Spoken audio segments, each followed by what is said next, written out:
Today, we're making a roasted sweet potato and apple cheddary style soup. Sweet and savory flavor combined with a luxurious texture, making this soup a hit for any cold day. Winter ain't got nothing on this dish. All right, let's talk about what you're gonna need.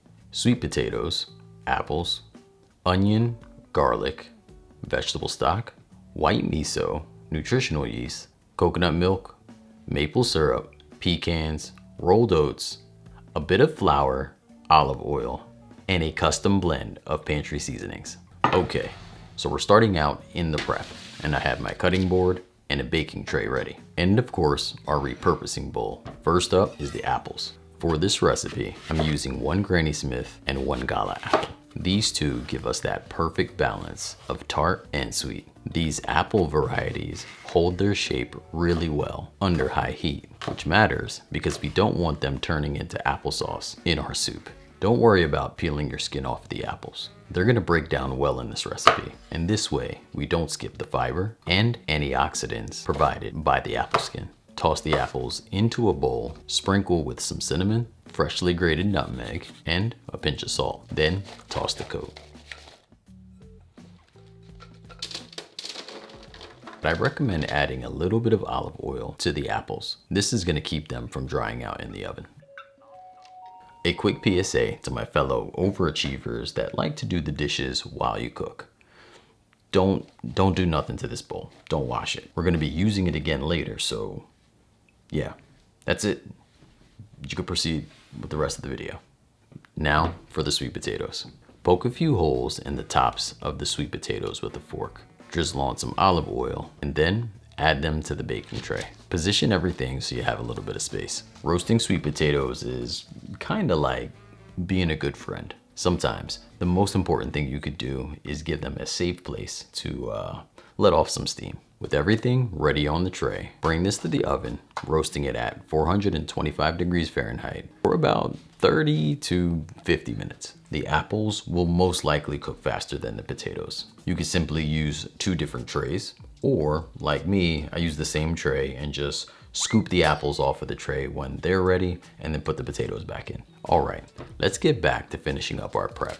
Start by roughly dicing your onion. This here doesn't need to be perfect because later it's gonna get blended.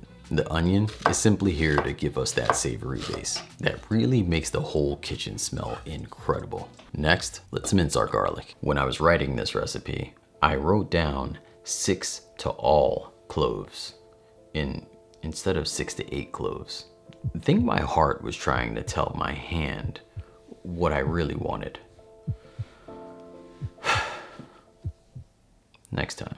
With our garlic prepped and ready, we're gonna move on to our pecan crumble. This pecan crumble was an idea I picked up from Pinterest, and whoa, it really sets the bar on this. I'm swapping out cutting boards and roughly chopping these pecans. Our goal here is to make clusters, not dust. And if you wanna save time, you could absolutely buy pre-chopped or even leave them whole. For those of you wondering why I swap cutting boards, well, fun fact, your kitchen utensils can hold on to smells. So I try not to prep like my sweet stuff where I just prepped my savory stuff.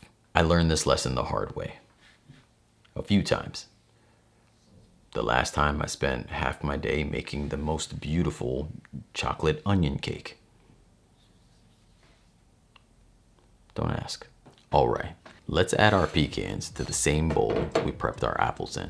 Right behind that, we're gonna add in oats, cinnamon, salt, maple syrup, flour, and a bit of oil. Mix this together and continue to mix until no white streaks remain. Then turn it over onto a baking tray and try not to flatten it out. Keep little piles because again, we're shooting for clusters. Bake at 375 degrees Fahrenheit for about 13 to 15 minutes. Now, for my favorite part, the spice blend. In a small bowl, we're starting out with smoked paprika, garlic powder, chili powder, ground cumin, ground cinnamon, dried oregano, dried thyme, dried basil, sea salt, ground coriander, freshly ground black pepper, and this one's completely optional, but I added some red pepper flakes. I feel like it really helps wake up the soup. Now, just whisk it together. Yep, whisk it together. All right, at some point. At this point, sweet potatoes and apples are roasted. This is what you're looking for. Soft, caramelized, and smelling incredible. Let's break our pot out. I'm using a Dutch oven.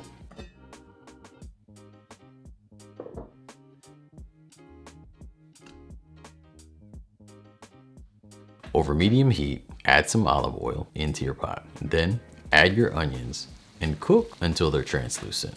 This is about 3 to 5 minutes. Then we're gonna follow that up with our garlic and lastly, our spice blend. Stirring all this together for about 30 seconds to 1 minute. And if you cook with me often, then you know this is where the depth of flavor begins to emerge. From here, we're transferring everything into a blender. So the flesh of our sweet potatoes, the roasted apples, vegetable stock, white miso, and nutritional yeast, which we're looking for to give us that really sharp kind of cheddar flavor. Now, blend until smooth. I was supposed to add the onion mixture here also before blending. I forgot. No worries, I added it after, off camera. And what do you know?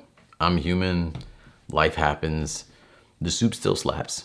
We're blending this up for just about a minute, just till everything's combined. Once it's ready, it should be creamy, silky texture, not baby food. Now we're gonna move back to the pot, which begins our final steps. Pour the soup back into the pot and heat gently. You wanna scrape the bottom of the pan because we do still have some flavor down there to deglaze and help bring this soup completely together. Finishing things off, we're gonna add in about a teaspoon or 2 of maple syrup and coconut milk to wrap it up. Now, stir to combine. Okay, a couple things. The maple syrup isn't here to make this sweet. It's here balancing the savory, the apple, and the spices. Feel free to leave the maple syrup out. Add the coconut milk first, taste it, and then add a bit of maple syrup into that. Another good option outside of coconut milk could be cashew cream. That would play well into the more cheesy, buttery side of things. Top with those pecan clusters that we have not forgotten about, and boom, that is it. Creamy, savory, a little sweet, and absolutely seconds worthy. This full recipe can be found linked in the description or head on over to the website, makeitdairyfree.com. Thank you so much for watching. How about we do it again next week? Until next time, believe in good. Peace.